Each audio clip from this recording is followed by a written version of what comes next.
One problem I've been facing with the XSR is that there's no box. Because if I put a box up there, it's gonna be ugly as shit. But how would I carry around an extra helmet? That's always been a problem.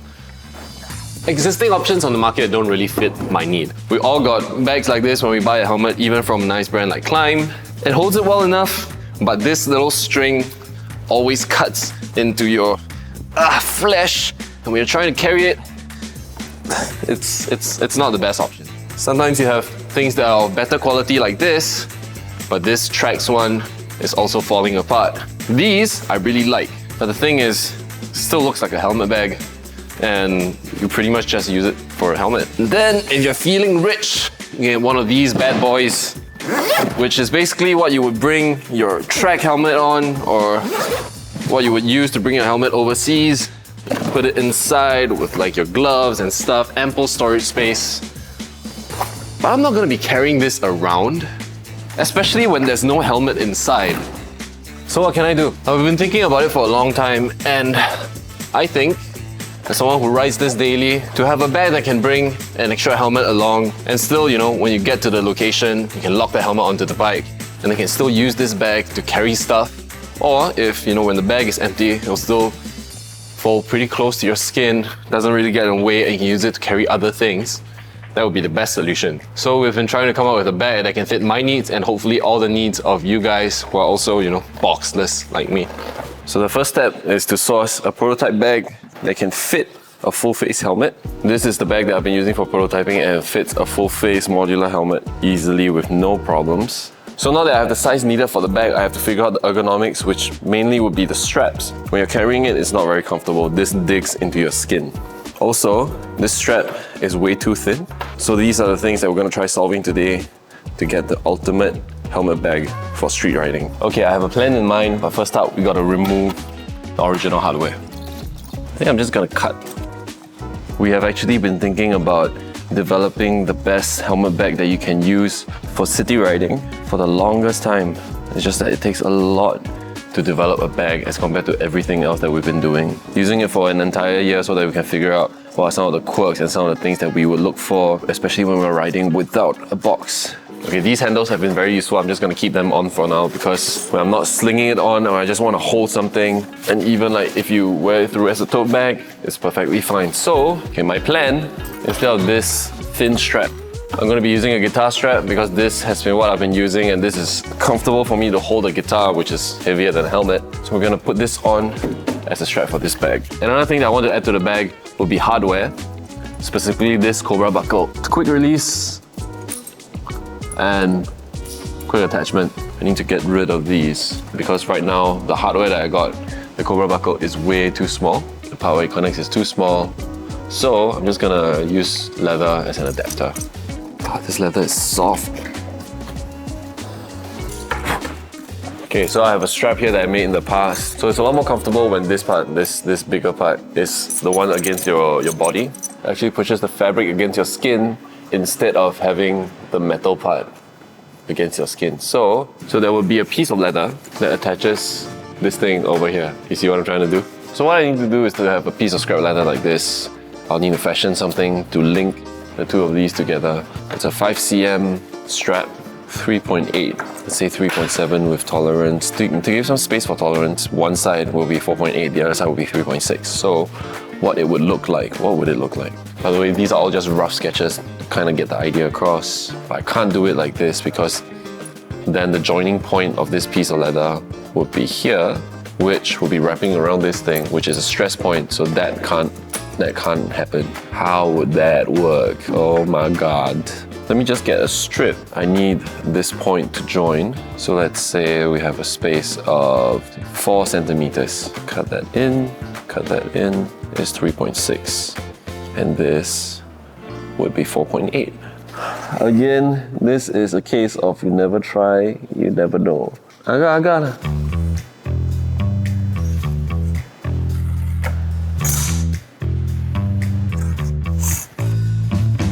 One side, perfect. So this idea would be maybe something like that. Now I just need to figure out where this joins. Just gonna use a little bit of contact cement to hold everything in place so that I can punch the holes.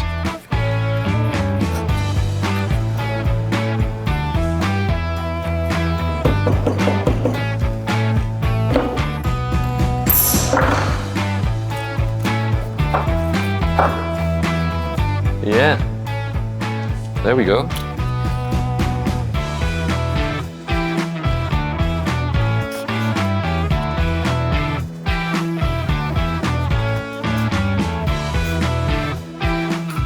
Something I learned a lot from doing leathercraft is that it's all about consistency. Every stitch, which needle goes over, which needle goes under, in the whole is very, very important. You just have to be consistent and the results will be good.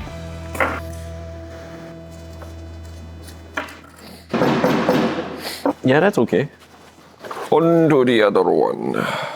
Okay, so for the other side, I'm gonna do something very similar to this, but because I don't have to go around a hook, all I'm gonna do is cut it so that it fits onto the buckle and then just stitch it right onto the strap itself.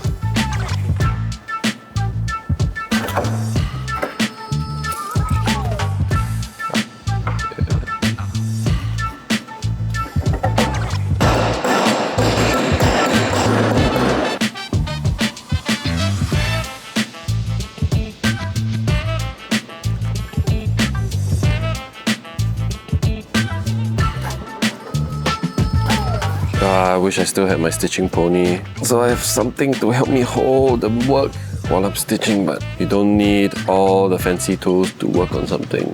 Leather stuff is not super difficult. There's a lot of resources online that can help you get into leather crafting.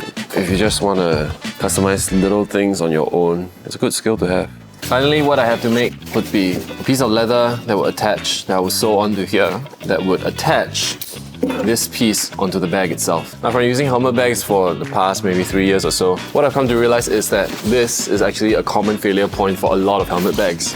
You can see right here, it's just a single stitch line, right? And that is where it failed once. And I fixed it back up, stitched this piece of leather, and it's still holding out okay, but this is still not the best connection. What would be ideal is if we had a cross box over here that will hold up a lot more weight. Basically, I'm just going to be doing this onto the bag. I just need to make 2 of these, 4 centimeters. I have my template, let's get cutting. I will use this piece. There we go. Wunderbar. And just line it up. Looking back now, I can cut this a lot steeper, so you can just go straight down to here and then go down instead of gently going out to the side and then cutting across the corner. Before I even get to stitching, I just want to clean up the edges a little bit. Can you guys see the difference between the edge after preparation and before? This is good. One is done punching, just do the other one now. Now it's time to attach. Again, I'm going to be using contact cement. Wonderful! It's going to be a bit of a pain in the ass to stitch this because what I'm doing is just using my diamond awl to poke through each of the stitch holes so that it will be a lot easier for me to stitch them because the needles are actually not sharp.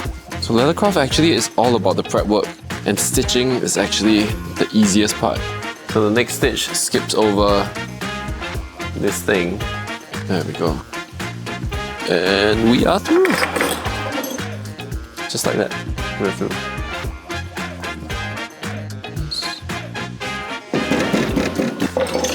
Alright, and one side is done. And the strap just... Haha, that's so good. And you want to get it out, you just have to... Wah! Alright, let's get the other one done. I'm so excited for this. We're done! Haha. Okay, so one side will oh, that feels so good. One side will already be on, and then the other side can just full face, modular helmet, empty helmet in. Oh, there's so much space. The helmet is like moving around inside. Okay, all I have to do. It's on. When I'm already wearing a helmet, especially when it's a modular and it's flipped up like this, and because I like shorter straps, so that it's more securely attached to my body instead of flopping around the wind, always a bit of a hassle to like put it through carefully and like not hit anything. Right, but now I can just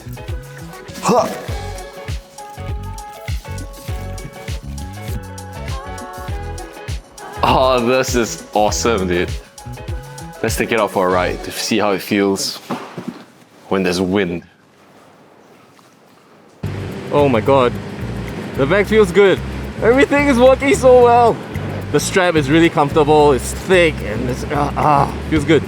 Okay, sick. It looks like this prototype is a success. Now all I have to do is just use it for a while more, use it every single day to see if there are any pain points or like difficulties in use that I didn't expect. But so far, everything is really good. But my days of being boxless might be coming to an end. I know. The XSR900 is my dream bike and it still is my dream bike. I love this bike so much. I'm so comfortable on it in all of the turns, corners, standing up, sitting down. Every single thing I've thrown at this bike, she has been responding perfectly and it looks so good. With the new headlights, with the cover, with the relocation, everything is amazing. The posture is great. Unfortunately, can't afford to have two bikes. So this is gonna be the last ride on Poppy, my XSR900. But one day I will buy you back again. But I'm gonna be starting the second season of Screw It with a new bike. So hopefully you guys will be excited as well. Recap of what we've done so far. We've changed out the grips, changed out the bars, changed out the levers, hurricane clutch cable, monodynamic gauge relocation and cover, 7-inch headlight upgrade with a new headlight mount, new signal lights, unit garage tank rack, got the GV crash guards, a unit garage pinion holder, all the little accessories that we've put on. Oh man, I'm gonna miss this bike so much. Of course, I'm keeping the number plate. There's no way I'm giving that up. Man, and I just changed the chain and sprocket also. Well, she's dirty, but she's a good bike. Let's go see if the new bike is ready. Wow, what a beautiful bike. I'm going to miss you so much. Yeah, Albert Moto. Look at all the different adventure bikes here. Which one am I gonna get? Tracer? Super Tenere? Super Adventure? XATV? I don't know, man. It's exciting. Get a new bike. And now, got the keys. But it's right there.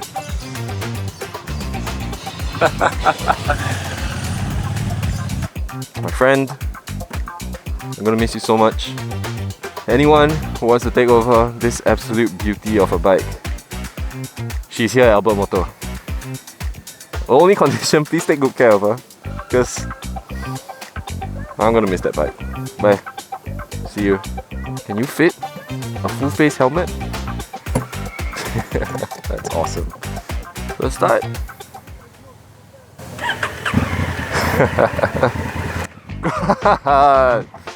I already missed my XSR. I haven't told Mark yet, so he is gonna be in for a surprise. Bro, I got something that's gonna make you say F me. Go downstairs. Go out of the office. Is it a good F you or a bad F you? I'm waiting for your reaction, bro.